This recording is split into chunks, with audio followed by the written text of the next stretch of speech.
Hello, in today's video we are going to be holding a pocket pair, facing a 3-bet and deciding to call against a 3-bet and of course, like most of the time, not flop a set.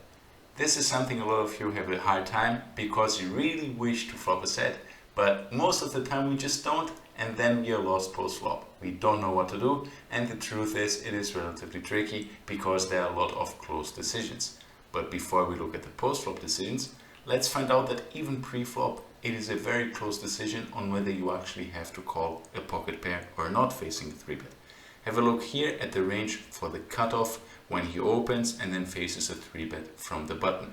As you can see here, the 8, 7, 6s, 5s and 4s, as we can see by the EV, are exactly 0 EV defenses. So you see they are mixed, you see the green color stands for call and the blue color for fold.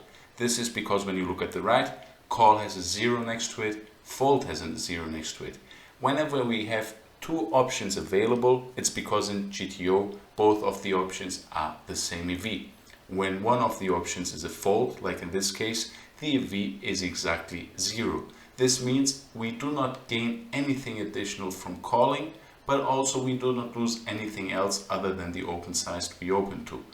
This, by the way, is accurate for all the 3-bet scenarios pre-flop. So now we're looking at the cutoff facing a buttons 3-bet, but even when we're in position facing a 3-bet from the blinds, our pocket pairs will be 0 EV defenses. That's because the blinds they 3-bet out of position to a much larger size. So we always have these marginal decisions and we just have to call it sometimes, so we have a decent range when going post-flop. But it's not that your individual pocket pair will actually be gaining anything in any post-flop or pre-flop situation when you face a 3-bet.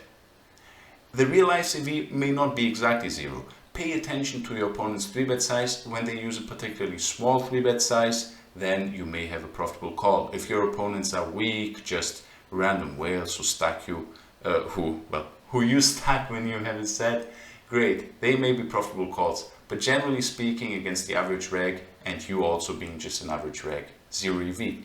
And now let's find out post-flop what happens in a few of those situations and how we need to approach this. We are going to keep looking at cutoff against the button because we decided to call the 3-bet, and now the flop is an ace 8-3. Again, highlighting the pocket 6s like pre-flop, we face a c-bet for 1/3 from the button, and you see that the EV for the pocket 6s once again is basically the same. But look at the pocket 5s, it's slightly plus EV. Why is that? Have a look at the board texture. Ace and 3. So if you have a pocket 4, pocket 2s or pocket 5s, there's some baby straight potential. So you should be aware that they may be a little bit higher EV than the 6s. But as you can see, the 6s, the 7s and the 9s are all basically the same. Decisions between fold and call, 0 EV. Take a look. 9s, despite being higher than the 8, is not really stronger than the 7s or the 6s. So that's a pattern we can see in many post-flop situations. It's not like the higher pocket pairs, and by the way, when I'm talking pocket pairs in all of this video, I'm not meaning aces, kings, queens, jacks. I'm not meaning the top of the pocket pairs. I just mean the medium pocket pairs and the low pocket pairs. Sorry if I wasn't clear about that. But back to it. It's not like pocket 9s are better than pocket 7s or 6s in these situations. This is something many of you get wrong. Especially, let's say under the gun you defend pocket jacks against a 3-bet from the big blind, and then the flop is a random queen high board. Some of you get just sticky to the pocket jacks and you call a flop, turn and river barrel with jacks, but that's not theoretically sound. It's not like jacks are better in those situations than the low pairs. Sometimes it even has back blockers because you block their bluffs. Careful about it. It's not about how high the pocket pair is in many situations. So keep this in mind. And the second thing to notice is that the pocket 5s, 4s and 2s here are not only slight positive defenses as a call, but also look how much red there is in the bars. This is because they have to be played aggressively frequently. We will look more at this. Let's look at the second board here, and then we will understand why low pocket pairs have to be aggressive post-flop quite frequently. So here we again face a 1/3 c-bet from the button, which is a size you frequently see in position c-betting to, and you need to decide what to do, for example, with pocket 8s. Now you see again that there's a little bit of raising for the 8s and the 9s and the 5s and the 4s here. This is because this time for the straight you see 7-6, 8s, 9s, 5s, 4s have some straight potential, different to the lower ones before for the baby straight. Now let's say we do call, which is the most frequent action. What happens on the turn? be aware that the call already here is just very slightly positive in terms of EV. Now on the turn, when we face a barrel from the in position player, the button in this case, we see that once again the EV decision is very close to zero.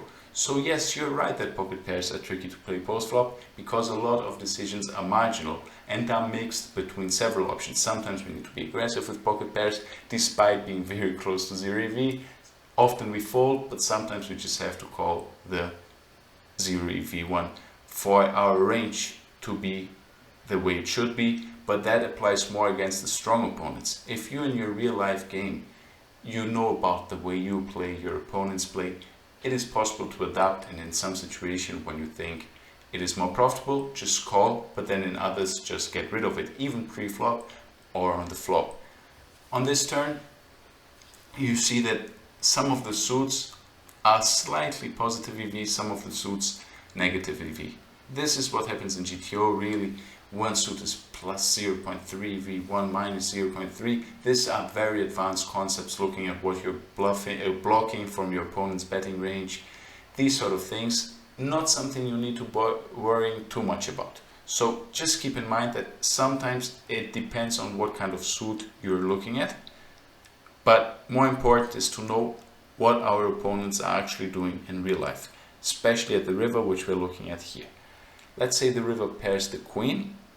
Look at your eights. Would you have guessed that eights are basically pure folds and nines? Look, you've called flop c-bet, you call a turn, and now you face an all-in on the river. Did you know that pocket nines on this board are fold? But then, is it really zero EV in real life, or may it be slightly positive, relatively considerably positive EV, or maybe even negative EV? All this depends is more on exactly what combos your opponents are betting to know what you're bluffing, what suits. More important is the frequency. Do you think that in this spot they are over bluffing? In that case, your pocket pairs are great positive EV. If your opponents are under bluffing, not finding enough bluffs here, then they are negative EV. Understanding this, studying your population's tendencies may be more important at this stage of your career than just being aware of one suit being slightly positive EV in GTO and the other suit slightly negative. This is important maybe at higher stakes, but for now studying population is also greatly important. So for now, what we can take away is that the EVs will be close. Let's have a look at other rivers, whether it's only the paired queen or maybe the paired two. What do you think? Have a guess. Is it going to be the same? Similarly, right? On the queen there was some frequency call, but on the tens and on the nines there was some frequency. There is a pure fold in theory at least. Now let's find out other rivers, and I want you to see how tricky they are even when thinking about blockers. So what you expect happens with your 8s and 9s when the river is a 5, for example. So you see the river is a 5, 5, 6, 7, 8, 9 is the nuts, the straight. Do you think this will be relevant? Are you now calling all of the 8s? Mixed or fold? Have a guess and let's have a look. And already anticipating, after I will show you in a flush run out, think about whether having a blocker to the flush may be relevant. But let's start with the 5 for the straight blockers. Guess again, and now let's see the results. Pocket 8s, 9s, pure folding. So despite blocking 8, 9, that's maybe something you would think, oh, I am blocking the straight, his all-in means a lot of straights, I call. This is not how it works in this situation. Quite complex things. If all this seems a little bit overwhelming, my tip again, if you don't think you can get anywhere close to it, of course, everyone, even good players, they don't find out this in all spots. That's not the problem. But if all of this seems quite hard for you, remember, pre-flop folds are zero EV. So if you're at the beginning stage of a career, you feel like maybe you're not yet a winning player, all this seems complicated and you're still watching to learn, why not just fold? Now let's have a pre-flop, okay? Then you can avoid those tricky situations. But be aware, post-flop, a lot of tricky situations. That's the way it is. Now here the 3 that completes the flush, the 8s are still pure folds, but the 9s will be mixing some calls. This has a lot to do about ranges, you know, what ranges are you opponent's value betting, what is the range they're bluffing. This may greatly change in a real life's range. So here you see the pocket 8s, even with the flush blocker, is a losing call, but the pocket 9s you see exactly with the flush blockers are 0 EV call or fold. So both are the same, and frequency wise, to not be overfolding at these exact GTO wizard ranges, you should be calling them most of the time with the blocker. Takeaway before we move to the second spot: therefore, with your pairs, unless you hit the set, you are frequently facing c-bets, turn barrels, river barrels with decisions that are basically the same EV between call and fold in theory. What will depend is your opponent just outrun the flop on the turn? Does he have a lot of give ups on the river, therefore you realize your equity, you see the showdown? Or is it the guy who's triple barrel bluffing? Then you need to take decisions: should you be calling all the way or just fold to the flop? Understanding population really is something important on this. But now let's have a look at the second situation. We are now in position, the small blind is raising us, we once again on the cutoff to keep it simple. Pre-flop ranges, as I already told you in the beginning of the video, even in position, given small blind is raising to 11 big blinds, you see pocket 9s, 8s, 7s, all those here I'm showing you are the same between folding and calling. Some of the high ones here, the 8s, the 9s, they mix a little bit of 4 bets. But the EV is the same for any pocket pair. And once again, if you feel like you aren't a winning player yet, you're punting post-flop, you're making too many mistakes post-flop, probably you will be losing less at your stake you're currently playing if you just fold these pre-flop. Set mining, maybe against the smaller size, so if your opponent, instead of raising to 11.5 big blinds, raises to 9, then of course go ahead and call. But now post-flop, we will again see the Ace-8 3 board. But now we're seeing something slightly different. Our opponent doesn't c-bet, but checks to us, which is possible of some of the ace-high boards. Look at the pocket pairs again. We will be checking back, but we also be betting. And look at the higher ones, so the 9s and the 10s, frequency-wise check back more than the lower ones, the 7s, the 6s. Keep in mind again that the 4s, the 3s, sorry, the 4s, the 5s and the 2s have baby straight potential for the Ace 2, 3, 4, 5 straight. So, why are we betting pocket pairs here, and why are pocket pairs great to bet? The first decision on how often you should be betting those are consideration of your range. You see on the right, checking back is 61% of the time when the small blind doesn't c-bet on Ace 3, 8, and the ideal sizing is close to 50%. So your pocket pairs, given the ideal size of your range is about 50%, will also, when betting, as you can see on the right, usually choose the 50% size. Why 50% has to do with ranges and what happens when our opponent doesn't c-bet, but this may be topics for other videos or just for my coaching. But sizings can be interesting for when people don't c-bet or when people check back, and then what happens on the turn when it's our turn to act. Now in the 9, after we decide to bet, look again, all the pairs you see after we bet the pocket pairs, the lower ones, we always basically have to barrel the turn. Is this surprising for you? Well, if you're not betting your pairs in situations where your range wants to bet a lot frequently, not many checks, then you're going to be passive, and this is a leak, especially because pocket pairs are a nice bet on the turn. Look at this, we see with the flush completing jack. I'll show you the frequency, it's a little bit better than the EV. You see that the pocket 2s with the 2 of spade likes going all in, whereas without a straight on the river you just give up and check back. So given you don't have that many offsuit hands that you call against a 3-bet, what are your bluffs on flush completing boards, if not pocket pairs that block the flush a little bit? You see here, having the blocker to a flush will impact on whether you go all in with the pocket pair. What if the river is a jack without the flush? The first thing about it, it's not a card we bet so often on the river. We have 57% checkbacks. Still the pocket pairs, you see the 4s, the 5s, they do find all-ins as a bluff. Before, it was relatively simple to understand. With the spade blocker on the flush completing jack, we go all in because of that.